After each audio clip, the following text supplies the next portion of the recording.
2012 সাল থেকে 2025 সাল পর্যন্ত মাদ্রাসা বোর্ডে আকায়েদ ফিকা বইগুলো আমি গুনাহগারের লেখা ছিল মাদ্রাসায় 12 সাল থেকে 25 সাল পর্যন্ত। ওখানে মিলাদ কিয়ামের অধ্যায় ছিল, আমি লিখেছি, ছাত্ররা পড়েছে। ঈদে মিলাদুন নবীর অধ্যায় ছিল, আমি লিখেছি, ছাত্ররা পড়েছে। ওখানে হায়াতুন নবীর অধ্যায় ছিল, আমি লিখেছি, ছাত্ররা পড়েছে। আহলে বাইতের অধ্যায় ছিল, লিখেছি, ছাত্ররা পড়েছে। সাহাবায়ে কেরামের মর্যাদার অধ্যায় ছিল, ছাত্ররা পড়েছে। জিয়ারতের অধ্যায় ছিল, ছাত্ররা পড়েছে।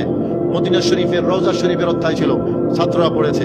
এই 2026 সালে আইসা নবীজির রওজা শরীফের অধ্যায় বাদ, জিয়ারতের অধ্যায় বাদ, উসিলার অধ্যায় বাদ, মিলাদ কিয়ামের অধ্যায় বাদ, ঈদে মিলাদুন নবীর অধ্যায় বাদ। কি মনে হয় সামনে কি আরাম না বেরাম? আওয়াজ দেন। সুতরাং সতর্ক হইয়া যান। আমার বক্তব্য